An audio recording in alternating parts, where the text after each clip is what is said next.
I traveled Europe alone with 4 boys for a month. This is the breakdown of our itinerary, our favorite aspects, and I culminate with everyone's favorite question: how much does a month in Europe cost? So the total is, over the past 2 weeks, I've shared content from our Europe trip in 2019. I will reference these videos throughout this video, and you can always go to them individually if you want more details. I have a full playlist here called Europe 2019 with all of these individual videos based on city. During this trip, we visited Paris, Normandy, Madrid, Valencia, Alicante, Guadalest, Alcoy, Toledo, and Segovia. So I did look a bit different 4 years ago, and if you want to know how I changed my appearance at home myself, you can go to spaandtell.com and click the skin tab where I have lots of videos on what I've done myself at home. While in Europe, we only used Airbnbs during the entire time, except for our last night in Madrid right before we were flying back to the US. We did stay at the Westin Palace in Madrid, and that was because Airbnbs usually require more than one night, and we were only going to be in Madrid one night, so I got 2 rooms at the Westin. Number one, of course, Airbnbs are a lot more economical than hotel rooms. And number 2, because I was traveling alone with 4 boys, I always needed at least 2 rooms in hotels, and obviously in Europe, hotel rooms can be much smaller. And also there was no guarantee for me that they even had connecting rooms at most places or that I could even get side-by-side rooms. So that was the other motivating factor in me just committing to doing Airbnbs everywhere, because hotels were becoming extremely challenging for me to make sure we would have rooms together. 4 years later, Marriott Bonvoy does offer a fee that you can pay before to guarantee that your rooms would be together, but this wasn't an offering back in 2019. Okay, I'm going to break down this entire itinerary, and then at the end, we are going to go over all the costs. We left San Francisco on Tuesday, July 23rd on Airfrance. We flew on the A380, and I have a video showcasing the upper deck economy seats and how much space you get in the duo configuration. It had extra cubbies and a thicker side wall resembling a shelf, great for storing all of your kids' stuff. The bathroom was directly behind the boys, which was convenient, especially for in-air skincare. I've flown this route 4 times with Air France and find it super efficient from the West Coast. This flight departs in the afternoon for a 10-hour night flight and arrives late morning in Paris, providing an entire day for exploring. With 4 boys and luggage, I typically arrange a car service in and out of airports. I'm of course willing to navigate public transportation with my kids. However, I even have limits. Plus, the Paris metro is a pickpocket mecca, so just watch your stuff and be careful. And I didn't feel like I was going to be able to watch everything and my kids and navigate the metro while trying to get from the airport to the Airbnb. So the car service is just the way to go. Once loaded, we drove to our first Airbnb of this adventure in the 2nd arrondissement next to Ramire-Sebastopol's metro stop. This stop offers the M4 line, providing quick access to many sites. Because I'd been to Paris 4 times prior, I knew the areas I wanted. After that, I focused on enough room for 5 people, a washer and dryer, a dishwasher, an elevator, because many places in Paris do not have elevators, and you would have to drag all the luggage up to the 3rd or 4th floor, depending on which floor you were on. So the elevator was a critical thing for me. And of course, a large kitchen and eating space for the boys and I. I honestly thought I had found the perfect Parisian apartment for us. The one thing I neglected to make sure we had was air conditioning. I had never visited Paris in the summer months, but in my mind, I always think of Paris as having pretty mild summers and not getting excruciatingly hot. However, luck would have it that the week we landed in Paris, it was an epic heat wave. On July 25th, Paris hit 108 degrees, breaking a 72-year record. Although I was surprised at how hot it was, I was so focused entirely on our trip that I wasn't aware of the extraordinary heat. We walked nearly 3.5 miles that day when we went to buy the copper pot and went shopping for groceries. Then we returned to the apartment and cooked hot food without air conditioning. It was miserable. I edited that entire night because I just honestly couldn't sleep. Lesson learned: no matter where I go, I will always have air conditioning no matter what I think about the climate.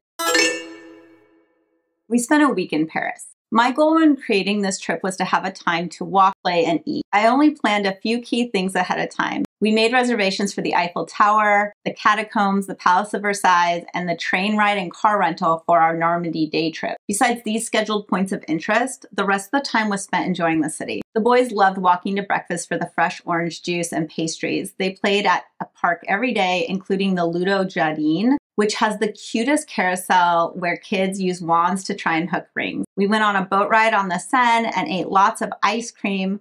Rome has the best vanilla with raspberry sorbet, and Bakir is another favorite. As we roamed, I used my iPhone to see what points of interest we were near, and then we would just visit. My boys enjoyed a mix of culture while running the treed streets of Paris, and that was my goal. The highlight of Paris for them was our trip into the catacombs. There's more than 1 million bones in here. Plus, it's nice and cool. Yeah. And if you touch the bones, you'll get the disease too, and you'll die. Plus, down in the catacombs, it's so much cooler, so during the heat wave, it was a nice break. On day 7, we took our day trip to Normandy. We took the 2-hour speed train from Paris and arrived in Caen at 9 a.m. Walked to the rental car outlet. Don't hit the other cars. I said don't hit the other cars. And drove to Bayeau. Rental car companies in Europe, I found, seem to have varying rules. This one required my passport and US driver's license, whereas in Valencia, they wanted an international driver's license, which I didn't have. I convinced them in my broken Spanish to let me take the car, but I don't think that that is ever going to happen again or is a way to base your trip. So ensure you understand all of the things that are required for rental cars in every location, because you never know. Also for me, because I do not drive manual, I have to make sure that they always have an automatic. I always request the automatic. I follow up with them on the automatic because it has to be an automatic. Otherwise I'll be stranded because I don't have the manual skill set. And unlike in the US, in Europe and other places in the world, they have a lot of manuals. So the rental car fleets could just have manuals when you arrive. So that's the reason to definitely request the automatic if you're like me. Plus, you guys, I'm filming while driving, so I can't film, drive, manage the kids, and ship. So it takes about 40 minutes to drive from Caen to Bayeau, and our first stop was the Battle of Normandy Museum. You buy one ticket, and adults are only $20 and kids are free, and then that one ticket gives you access to 3 museums, including the tapestry in Bayeau. We had lunch at the cutest little French restaurant right across from the Bayeau Cathedral called Restaurant Le Pommier. This sounds really good. I know. Good stuff. You stole my rice? No. After our delicious French lunch, we drove out to the ocean to go see the Overload Museum at Omaha Beach. This is where the American Cemetery is. The highlight of this Normandy day trip for my boys was after we left the museums, we drove out to a mohair goat farm and we got to meet the goats and understand their whole process for doing wool. And my boys think that they're farmers, so they just like ate this up. On day 8, we packed ourselves up and a car service came and took us back to the Paris airport so that we could fly 2 hours down to Madrid. We liked our next Airbnb because it had more space and air conditioning. Its location was a quick walk to Plaza del Sol and Plaza Mayor. The boys fell in love with jamón serrano at Mercado San Miguel. I had the best lunch experience of my life at Sala de Despís. We visited the Prado Museum. The boys played in Buen Retiro Park, and they even went on this uber cute double-decker carousel. We spent 3 days in Madrid initially, and then on our way home, we had another day in Madrid. So the activities we did are spread across those 4 days. Just cooling our feet off in the beautiful fountain. It's so cool. It's that cold? On day 11, we left Madrid and took the 2-hour train from Madrid to Valencia. We checked into our Valencian Airbnb, which wasn't as charming as our first 2 apartments. This was my first time in Valencia and I wasn't sure of the areas. However, this location did serve us well because it was in the city center and we just walked everywhere, but it is far from the beach. And that was one of my issues with Valencia, or the realization that I came to when we got there, was that similar to Barcelona, you have the city center and it's kind of removed from the beaches. Like, yes, they're on the coast. It's kind of like going to LA and then being like, oh, I want to go to the beach. Well, you're not necessarily on the beach just because you went to LA. We visited the beach on our first day, and then on the second day, during the picnic lunch in Turia Park, I was robbed. That entire story and how it worked out is detailed in this Valencia video. This experience was a huge bummer and of course made us kind of want to leave Valencia. So I got online and looked around and I found an Airbnb in Alicante. The problem was that I had already booked the week in Valencia, so we couldn't just like cancel and not use that apartment. So we just left our large luggage in Valencia. We took backpacks and we headed for Alicante. Let me know below if you enjoy this format so I can continue writing and scripting videos this way, because I have so many more to come. So on day 13 is when we walked to the rental car facility in Valencia and headed south for Alicante. Alicante was the best unplanned experience of this trip. On our way down, we stopped for lunch at La Siesta in Jardin. Once in Alicante, we checked into our next Airbnb and headed for the beach, only a few streets below. This ancient city had great food and was highly soul-filling, with the live cultural processions and flamenco dancing. On day 15, we went inland to Guadalest Castle and then to Alcoy for lunch. On day 16, it was time to leave Alicante and return to Valencia, so we drove the 2 hours north back to Valencia and returned to the car. You are so beautiful to me. We stayed in the Valencia apartment that night. The next morning on day 17, I had a car service pick us up and take us to the Valencia train station, headed for Toledo. We arrived in Toledo at 1 p.m. Our Airbnb host was incredibly kind, collecting us from the train station and taking us to the apartment. Toledo's streets are so tight that only residents, cars, and some taxis are allowed inside the walls. We checked into our largest Airbnb of this trip and settled in for a tranquil week of exploring that began with the Greco Museum. Being in Toledo is like being in Don Quijote. It's a medieval time warp. With its rambling streets and incredible history, during our week, we visited the Alcazar, found a public swimming pool, shopped and cooked, played in parks, and saw many historic churches, some of which were here during the time of Jesus. On day 21, we did a day trip to Segovia.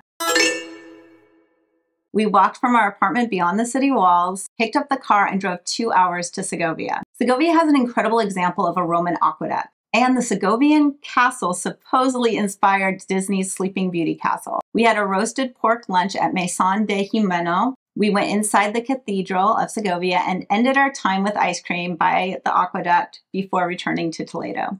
Before we left Toledo, the boys got swords, bows, and arrows, and we even participated in the cathedral's Holy Water Festival, where you drink from these botellas. On day 24, it was time for us to pack up and leave Toledo. We took the speed train from Toledo back to Madrid. There, we checked into the Westin Palace, where I was able to get 2 rooms connecting for that night. During our day in Madrid, this is when we went to the Prado Museum, ate some of our favorite things in Madrid, and went on the double-decker carousel. We also cooled our feet off in one of the fountains. On day 25, a car service picked us up from the Westin Palace Hotel and drove us to the Madrid airport. There, we checked in with Airfrance to take a flight from Madrid back to Paris, and then that afternoon at about 3 p.m., we boarded our Paris flight directly back to San Francisco, landing in San Francisco at 7 p.m. that night. You guys, the iPhone has saved me in this trip. This trip was 4 years ago. How could I remember timestamps for itineraries or how long it took me or even where we ate? And this is not an ad for Apple, just insight on how effective their products have been for me in retelling this whole story. The only reason I can know 4 years later how many steps we took during the Paris heat wave, for instance, or include times in the itinerary is only because of the metadata that I was able to find in the pictures I took on my iPhone. After losing much of the original data that I had created on external cameras because of poor file management over the years, I really had no idea where things were or how long it took. Basically, only the random photos and videos I took on my phone remained, and these were what helped me retrace our steps. For instance, if you have a picture at a restaurant on your phone, but you can't remember the name of the restaurant, go into your photo album on your iPhone. Click the 3 dots, show map. Now the globe will open up. So now all you have to do is you just need to scroll the globe, go to the country and the city that you are in, and you'll see pictures as you start to zero in on those areas, start to populate. On those pictures, you can zoom in on them and you will see street names and businesses. That's crazy helpful. And then to remember how far we walked during the Paris heat wave, I went into my health app and scrolled all the way back in history and went to that day, and that was how I saw it. I mean, the iPhone holds on to everything. Here we go. How much did this entire trip cost? Let's start with flights. Flights to Europe with Airfrance totaled $6,914 or $1,382 per ticket. Remember that this was the summer of 2019, pre-COVID. Flights to Europe are not this cheap anymore. We used trains 5 times while we were in Europe, and the total was $725, with the most expensive train route being that day when we went up to Normandy from Paris. I love exploring and being on the road, and one of the ways I do it obviously is with rental cars. So our total for the 3 times I rented is $659. And one of those times was multiple days. Please remember that I'm including all this information in the blog post, so you can go check it out. We used 5 different Airbnbs while in Europe. First was Paris. That totaled $1,640 for 6 nights. Madrid totaled $1,031 for 3 nights. Valencia totaled $1,720 for 6 nights, and we only stayed here for 3 nights, remember, because we left early. Alicante totaled $823 for 3 nights. Toledo totaled $1,434 for 8 nights, and this was by far the largest and least expensive property we stayed at. We only stayed at a hotel 1 night, and that night I got 2 rooms, and that was at the Westin Palace in Madrid, and that totaled $436. So our total lodging during the whole 25 days was a total of $7,089. This total is basically food, car services, excursion tickets, shopping. I spent $5,639 during those 25 days. I actually think that this was a really good deal because the total for 25 days in Europe with 5 people is $21,028. And that included our flights. I also want to point out to you that we did not eat in very many nights. In fact, I only cooked 2 nights of the 25 nights we were there. So if you think my food budget was high, then just keep in mind that if you are staying in Airbnbs, you can cook in more and spend less money. Also, I spent a lot of time in different areas. You could do what we did faster, and that would save you money as well. If you have questions, please leave them below and I'll try my best to answer them. And I'll see you guys on the next video.